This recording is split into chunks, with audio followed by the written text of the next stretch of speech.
Hey, what's up everyone? My name is Chris H and this is Tech You Should Buy. Now, the MacBook has evolved quite a bit over the last 10 to 15 years. My original MacBook from about, I would say 2006 to 2008 was about 99% plastic. It was all white, but for the time was very modern. Now, since the original MacBook, Apple has actually spun that line into other product categories, including the MacBook Pro and the MacBook Air, which both models offer really good performance and are also very small and lightweight. So the MacBook is a very impressive laptop. Now, the one that I've used over the last 3 weeks is the Intel Core M5 version, which features speeds up to 2.7 gigahertz and has a 512 gigabyte internal hard drive. Now, even though I like the laptop a lot, I'm still not sure where the MacBook essentially goes into Apple's laptop lineup. So of course you have the MacBook Air, and then you have the MacBook and the MacBook Pro. But is that kind of how it goes? Is it the MacBook Pro is the best out of the three, and then the MacBook and the MacBook Air? It's really hard for me to answer that question, mostly because of price. So the one that I purchased is the Intel Core M5 version, which retails for about $1,599, which in my opinion is pretty expensive for a laptop.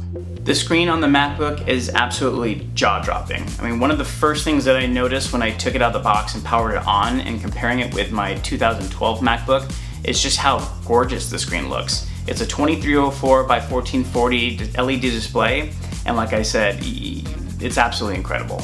Now, when I first started using the MacBook and started typing on it, it took a little bit of an adjustment. So the keys that Apple has used or is now using in the MacBook uses some type of butterfly type of mechanism underneath the keys. That way it pushes down better, more or less. And when you look at the actual keyboard itself, the keys look a little shallow, definitely different than previous models. But after using it for a few days, to be honest, there's really not much of adjustment. If you're a current MacBook or MacBook Pro owner or MacBook Air owner, like I said, a day or two and you'll get used to it. You'll be typing just as fast as you normally would. So overall, the keyboard's really nice, and I really like the fact that each key is individually lit. So that looks really nice. It's a really good detail that Apple implemented into the MacBook. So one of the other things that really impressed me with the MacBook is the battery life. Apple claims that it's supposed to get anywhere between 10 to 12 hours of usage, and from what I've seen, it's pretty accurate. And battery life was also really impressive on the MacBook. Now, I used this as my primary laptop for the last 3 weeks, and that was one of the things I hated about my original MacBook. Now, granted, I know it's 4 years old, so batteries typically deplete after a while, but man, just having that ability to just take the laptop, the MacBook, off of the charger and not have to worry about charging it every 2 or 3 hours was absolutely incredible. I would say overall, I was able to get maybe about 3 days of usage, of on and off usage, without having to recharge it. So big thumbs up on the battery on the laptop. I was really impressed with it. So in regards to performance, even though the MacBook runs the Intel Core M5 processor, I didn't run into any hiccups. The speed of the laptop was perfectly fine overall. For web browsing, it was great. For just day-to-day usage, it was fine. I will say that my Intel Core i7 MacBook Pro handled video editing a heck of a lot better than the M5 processor did on the MacBook, but I actually kind of expected that, to be honest. So if you're gonna buy this laptop for video editing and maybe some Photoshop, don't expect it to be, extremely fast. It'll work, and it will work great. It's just gonna be a little bit slow at doing some things like importing and exporting video. So talking about the original MacBook in the beginning of the video, one of my favorite things about prior MacBooks, whether it's a MacBook Pro or MacBook Air, is that it pretty much featured every single port that you're ever going to need on the laptop. So you'd have a couple USB ports, mini DVI, Ethernet port, audio port, SD card, you name it, it'll have it.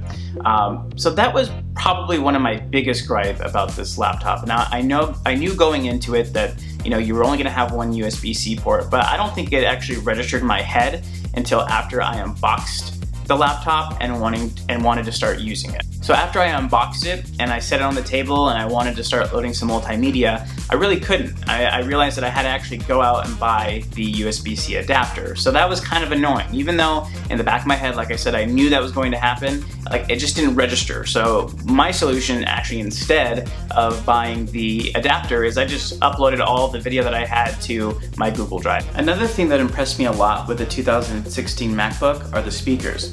Now the speaker grill expands pretty much the entire length of the keyboard, and they give you a really clear and crisp sound. I would even say you'd be okay using the speakers on the MacBook instead of some type of external speaker setup. I mean, that's how good the speakers on the MacBook actually are. So with this MacBook, you obviously sacrifice ports for thinness and lightness. Now, is that sacrifice worth it?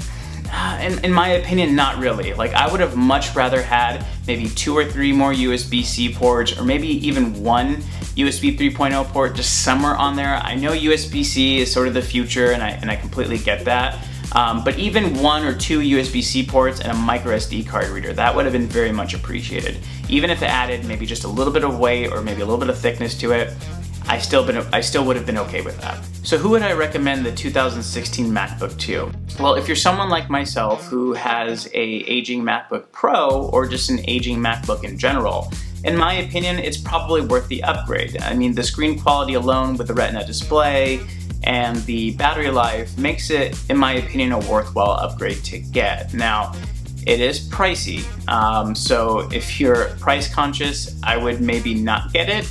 There's probably a laptop out there that will give you a little bit more bang for your buck, maybe even the MacBook Pro. You know, if you're on the fence about getting this particular laptop, I would definitely wait. WWDC is just around the corner, and they'll probably announce new MacBook Pros that'll be better in performance.